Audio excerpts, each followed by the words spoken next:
It's very frustrating, but the good news is the Dandenong Journal does still exist, and I'm told it's here in the library. It's the only written account I've heard of from the period, so it's really precious.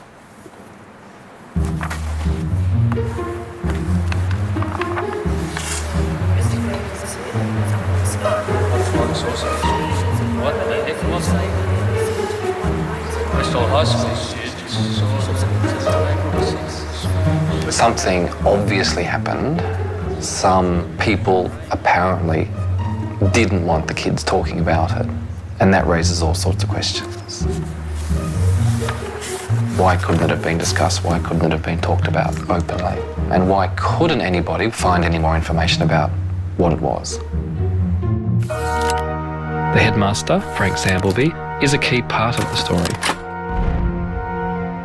He's passed away, but I hope his children, Max and Gail, can shed some light on his behaviour. Hello, Shane here. Anybody home? Hello. How are you? I'm good. How are you? Max? Nice to meet Hi. you. Nice to meet you. Thank you very much. Thank you.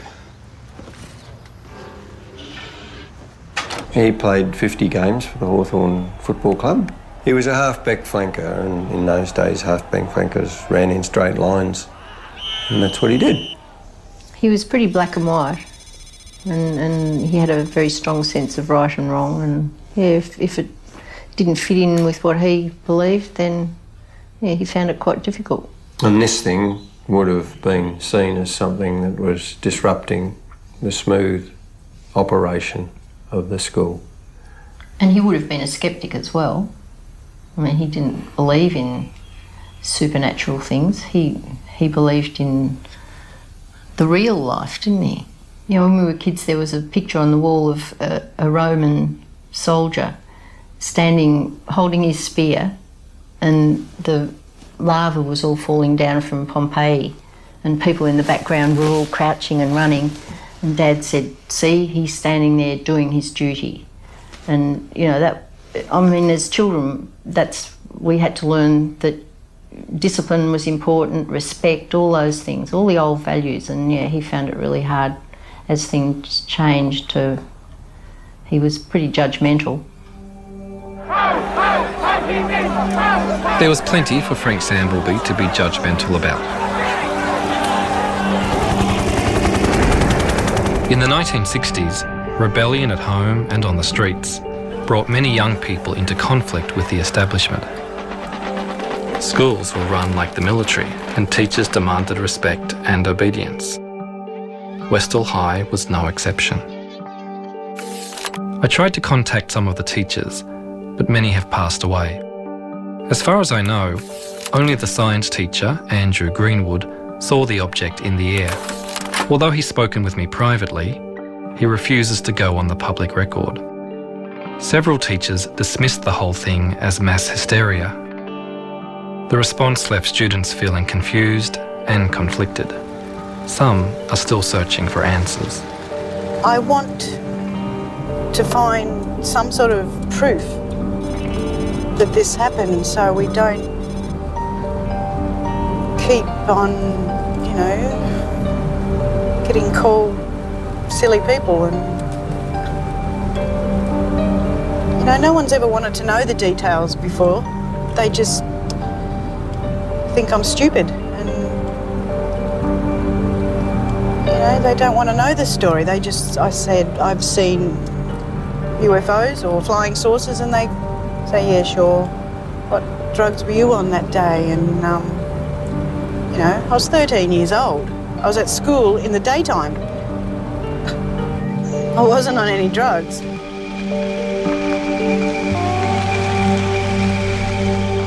Slowly you start to drift. I'd like you to visualize the area that we've discussed before. You're in the classroom. You're with Mr. Greenwood, who was the teacher there. There's a little fella comes running around and says, there are flying saucers outside, flying saucers outside. Everybody laughed. And Mr. Greenwood said, come on then, let's have a look. See yourself running down the Eiffel.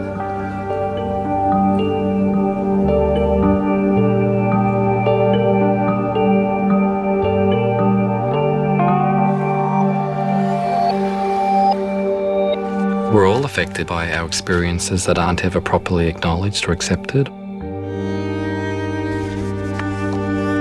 As a boy, I was living in a fairly unhappy home. My own father had died, so my mother had remarried and had given me a stepfather that I'd never asked for. I was quite powerless, and no one really seemed to understand what I was experiencing as a child. I never really had anyone talk to me about it. Just having it acknowledged that what I was going through was real, that would have been a start. 1, 2, 3. Even though I know it's true, wow. The more I try to see it again, the harder it becomes, I think. I can see bodies, but I can't see people, faces, you know. Mm-hmm. But I can still see the trees and the... Yeah, and the things. It was, yeah.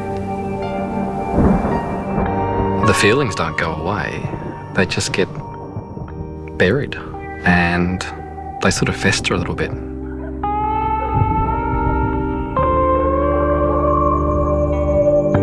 I saw the classroom for the first time, and then I saw heads bobbing, walking across the oval towards the end of the school ground, and then there they were.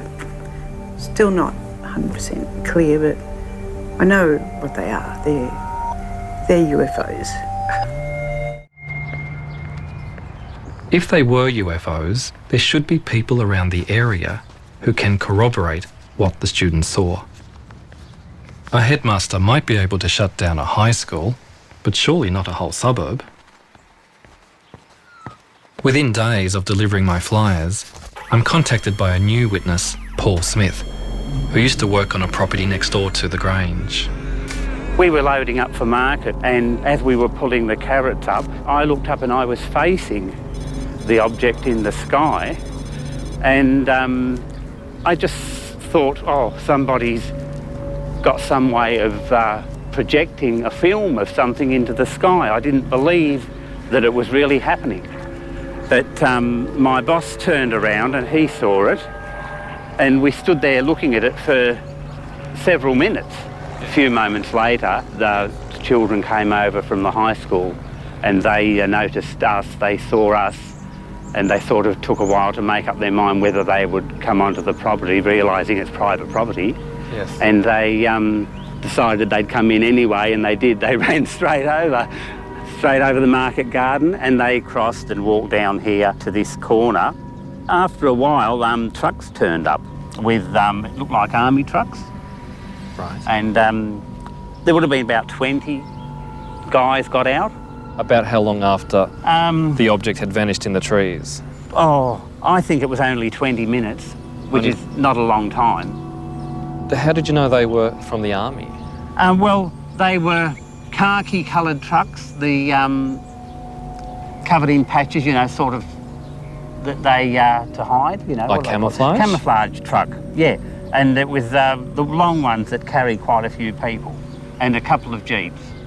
So a couple of trucks, and a couple of jeeps, and about 20 men in uniforms? Yeah. And the uniforms were what sort of uniforms? Just khaki-coloured uniforms. Just khaki? Yeah. No other, don't remember any other sort Not of... that I can remember, no. Colours or... No. I went looking for a military expert. If the army was able to turn up in just 20 minutes, where could they possibly have come from? It's quite evident that there was no deployable troops available in Melbourne at the time. The main units were all logistic, the supply battalions and so forth at places like Broadmeadows. There were lots of citizen military forces, today's equivalent of the Army Reserve, part-time units, but they couldn't have responded so rapidly, and nor could they have responded in such a large number. I've come to the conclusion that the first people to respond to the incident at Westall would have been civilians of some sort, quasi-civilians, probably working for defence, and probably wearing the sort of work dress that civilians working for, say, the Department of Supply, say, the research and development establishments of the period, the sort of work dress that those personnel wore. I discovered that other people in uniform were seen in the area on the day of the sighting. Les Medju went to the Grange with his younger sister, but they saw what seemed to be a different unit. We hid behind this tree, but fortunately this tree, the branches came down to the ground. Here we are, crouched down on our knees, and we can only look every so often as this tractor came around. He was on guard duty. This was a farmer who has decided to help out. We observed 2 army trucks, 2 men in camouflage, and 2 men in blue uniforms. We better cover this area. And it appeared that a soldier was using a metal mine detector. He's walking around sweeping back and forth. Keep down. They'll see The us. next time I see them, they turned and they started kicking violently at the ground. The 2 officers decide then, time to come back. They come back to the truck and they were gone, and then we could enter the paddock. Les. We had no idea what we'd all walked into. We didn't know what those army men were doing, and all I can say, it was just, what is this? Les. To have the army there and all the rest of it, it was something important. They certainly were not Australian, because Australians were not using camouflage uniforms in those days, in the mid-60s. Nor would they have been British. But the description of the uniforms certainly matches those worn by the United States Air Force in the mid-1960s. There were American military and intelligence personnel in Australia in 1966 as part of the Vietnam War effort. The Cold War between the USA and the Soviet Union was in full swing, extending across the world and even into outer space. We choose to go to the moon in this decade and do the other things, not because they are easy, but because they are hard. The space race between the superpowers fueled the public imagination at all levels. Flying saucers have invaded our planet. Washington, London, Paris.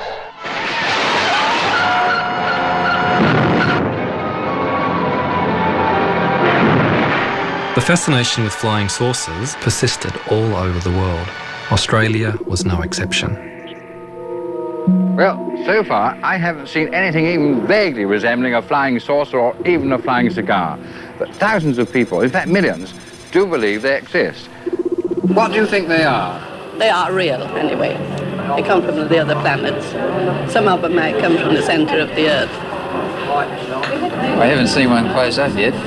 This is what I'm looking forward to one day. You took a step towards the figures and the object. We used to invite people who reported sightings to talk about their experience, because if the sighting was a dramatic one, they would feel, I just need to talk to somebody. But if I discuss it with my friends, they say, well, I've been drinking. But they needed to talk to somebody who would take them seriously. Although society members tried to investigate at Westall, they came up against a wall of silence. All they can now find in their files is a couple of photographs and a sighting report filled in at the time by one of my student witnesses, Joy Tai. They also went to Moorabbin Airport to look for the pilots of the aircraft that apparently chased the UFO, but nobody came forward. I decided to do my own investigation. I contacted a retired air traffic controller to find out how a UFO and several light planes could fly so close to each other without a report being made. Who was responsible for controlling the airspace? Moorabbin Tower was responsible for the area within a 5-mile radius of Moorabbin and up to 3,000 feet. And above that, it was the responsibility of Essendon Approach. If you're in a tower, you have the aircraft in sight all the time. 5 aircraft on the edge of the airspace, 5 by the way, in broad daylight, they should have been able to see. They may have found something that they thought shouldn't be made public and therefore hushed up. There is evidence that the American government wanted to stifle debate about UFOs. They set up a committee to objectively investigate UFOs